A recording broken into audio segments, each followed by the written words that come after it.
Olá, meus queridos leitores do canal Milê! Bem-vindos a mais um vídeo do nosso canal, eu sou a Miriam e hoje nós vamos aí com comentários, reflexões e explicações do capítulo 1 da segunda carta de Pedro, certo, gente? E nesse primeiro capítulo aqui ele já fala coisas importantíssimas, coisas preciosas que eu tenho certeza que se você já leu aí o capítulo, o Espírito Santo de alguma forma falou com vocês. Se ainda não falou, ele vai falar agora, amém? E ele começa aí, né, a carta como de costume, fazendo as saudações, se identificando, lembrando que as cartas antigamente eram enrolos, né, gente? Tipo uns pergaminhos, assim. Então, agora nós escrevemos, quando nós escrevemos uma carta, nós deixamos o nosso nome no final. Mas aqui para facilitar, né, e não ter que abrir o rolo todo só para ver lá no final quem escreveu, eles, né, já logo de cara aí da carta colocavam quem é o autor. E Pedro, né, não foi diferente. Ele começa aqui: Simão Pedro, servo e apóstolo de Jesus Cristo, aquele que mediante a justiça do nosso Deus e Salvador Jesus Cristo receberam conosco uma vida convosco, uma fé igualmente valiosa, que ele fala da justiça, né? É mediante a justiça, né? Nós fomos justificados pelo Senhor. E algo interessante que a gente precisa entender, eu até anotei aqui, porque eu estudei um pouquinho sobre, né, 1 Pedro, 2 Pedro e tudo mais, e essa questão de justificados, né? O que é justificado? Às vezes nós ouvimos, né, as pessoas falarem, eu sou justificado, justiça e tudo mais. Então, justificado é o quê? Você que creu, né? Você que creu em Jesus, né? Nosso Senhor Jesus Cristo. Você foi coberto, né? Você está vestido aí da justiça dele, da justiça de Deus, né? Você foi se declarado justo, né? No tribunal dele. Foi atribuído a você aí a justiça daquele que é justo. E algo interessante que a gente tem que entender é que a justificação é um ato, né? Não é um processo e não existe graus. Você é ou não justificado, né? Então, se você creu em Jesus, você é justificado por meio dele, né? E isso a justificação é um ato legal, é um ato aí jurídico, florense, né? É uma declaração do quê? Eu tô lendo aqui para mim não falar nada errado para vocês, tá? Mas quando nós somos justificados, o que é declarado? Que declaração é essa, né? É de que nós, né, que somos pecador, no momento que cremos em Deus, no momento que cremos em Jesus Cristo, nossos pecados são perdoados, a nossa dívida é quitada e é colocado sobre nós, né, é colocado na minha conta do tribunal do céu, que todos os méritos da justiça de Cristo, de tal maneira todos os seus pecados, todos os nossos pecados aí do passado, do presente, do futuro já foram perdoados. No sentido de que não tem mais sobre nós condenação. Não existe mais condenação para aqueles que estão em Cristo Jesus, porque nós somos justificados, né? O Senhor nos perdoou, nós estamos quites, vamos dizer assim, com a lei de Deus. E agora, quando nós pecamos contra Deus, nós, né, pecamos como filhos e não como réus no tribunal, né? Nós pecamos como filhos e agora, né, quando nós pecamos aí, o Espírito Santo que habita em nós, nós ficamos tristes, nós nos arrependemos, nós confessamos o nosso pecado, Deus nos perdoa, né? E a nossa salvação está garantida. Então, gente, essa questão aí da justificação é sobre isso, certo? Ficou com alguma dúvida? Comenta que eu vou estar respondendo para vocês, né? Eu sei que nessa introdução eu já falei sobre isso, mas é bom a gente entender os termos e o que significa, porque às vezes nós ouvimos e não temos a clareza do que é. Nós somos justificados, né? Nós somos vestidos pela justiça do Senhor. Quando nós pecamos agora, nós não somos réus, mas nós somos filhos e somos perdoados, certo? E não há condenação para aqueles que estão em Cristo Jesus. E aí, gente, a partir do 3 ele fala da certeza da nossa vocação, da nossa eleição. E no versículo 5 ele diz assim, ó: por isso, empenhe-se para crescer, para acrescentar à sua fé a virtude do conhecimento, o domínio próprio, do domínio próprio a perseverança, e da perseverança a piedade, e da piedade a fraternidade, e da fraternidade o amor, porque essas qualidades existirem, porque se essas qualidades existirem e estiverem crescendo em uma vida, em sua vida, elas impedirão que vocês, no pleno conhecimento do nosso Senhor Jesus Cristo, estejam inoperantes e improdutivos. Todavia, se alguém não as tem, está cego, só vê o que está perto, esquecendo da purificação dos seus antigos pecados. Então, se você quer ser produtivo, é isso que ele está falando aqui, né?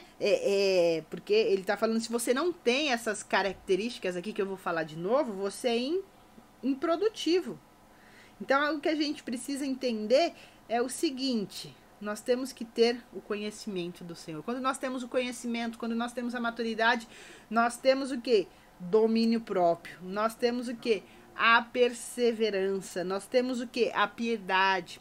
A fraternidade. Né?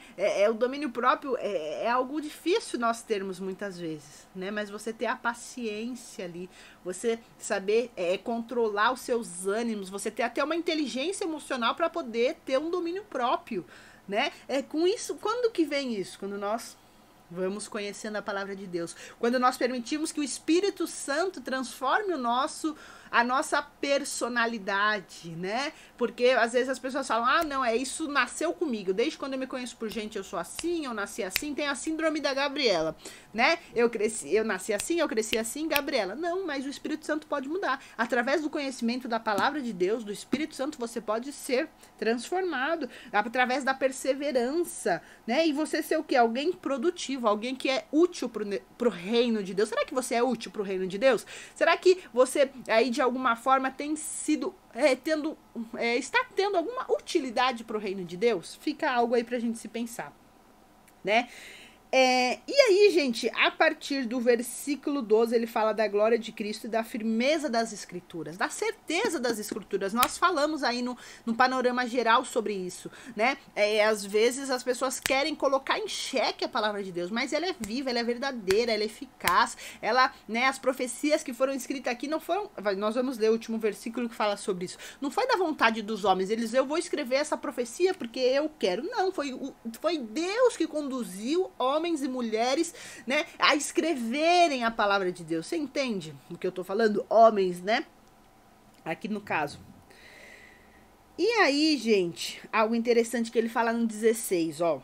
De fato, não seguimos fábulas engenhosamente inventadas quando lhes falamos a respeito do poder da vinda do nosso Senhor Jesus. Ao contrário, nós fomos testemunhas oculares de sua majestade. Pedro foi testemunha ocular da majestade de Jesus. Tudo que estava sendo pregado e falando, não, Jesus fez isso, Jesus fez aquilo, ele viu, ele foi realmente uma testemunha ocular. Então, é real, é verdadeiro. Tudo que nós lemos aqui, ele foi a testemunha viva, né, assim, nos 4 evangelhos. Então, é algo que você não pode deixar a dúvida entrar no seu coração. Caso você tenha dúvida, mas será que aconteceu isso aqui mesmo, né? Peça para que o Espírito Santo te dê a convicção, a certeza, né? De que realmente o que está escrito aqui é verdade, é real, né? Como eu falei no outro vídeo, as pessoas estão há anos e anos e anos tentando provar que a Bíblia é falsa, é mentira, e não conseguem. Você acha que uma mentira desse tamanho ia ficar tantos anos rolando por aí? Você acha que Deus ia permitir isso? Né? Então, infelizmente, tem pessoas que vão morrer e já morreram tentando provar que a Bíblia é falsa, mas na verdade elas não conseguem fazer isso, né? E aí, gente, algo interessante que ele fala aqui no 19, e assim temos ainda mais firme a palavra dos profetas, e vocês farão bem se a ela prestarem atenção, como uma candeia que brilha em um lugar escuro, até o dia clarear, e a estrela da alva nasça no coração de vocês.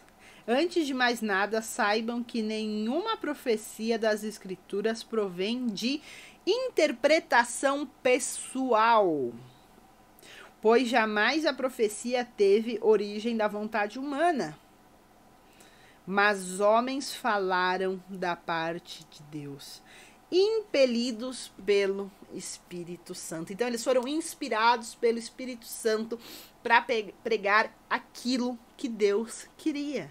Então que você tenha aí convicção do que você lê. Porque às vezes eu leio a palavra, eu vou na igreja, mas às vezes eu fico duvidando da palavra. Não duvide.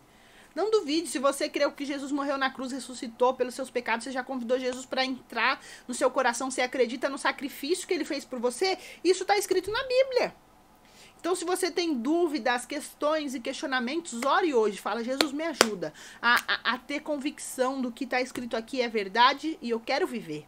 Né? Eu acho que a prova mais viva do que a Bíblia é real, ela é verdadeira, é a gente viver o que está escrito. É a gente crer e viver o que está escrito na palavra de Deus. Você tem vivido o que está escrito na palavra de Deus? Você tem cumprido os princípios e os valores que estão escritos aqui? Você tem cumprido e vivido os benefícios do Senhor que estão escritos aqui? Né? Se a sua resposta for sim, você acredita. Então, às vezes, o diabo quer ficar, de alguma forma, colocando na nossa cabeça, é mentira. Não, você não é amado. Não, a Bíblia está mentindo. Você é mais inteligente que isso. Não deixe. Você ore e fala, Jesus, eu coloco a minha mente cativa ao Senhor Jesus e pronto.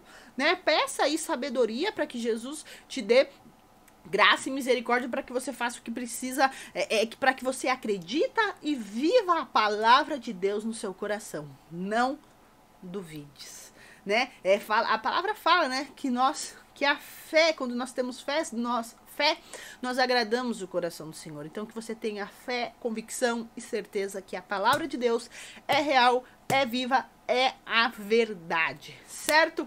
Então eu te vejo amanhã no nosso segundo dia aí de 2 Pedro, né? Porque nosso desafio aí começou desde 1 Pedro, então nós terminamos aí Pedro ontem, então esse é o 6º dia do desafio, mas é o primeiro capítulo de 2 Pedro, tá bom? Se inscreva aqui no canal, deixe o seu like, envie para alguém que precisa ouvir essa mensagem aqui, eu te espero amanhã. Um beijo no seu coração e entra lá no meu grupo do Telegram, tá? O meu grupo VIP com conteúdos exclusivos para vocês sempre. Um beijo e tchau!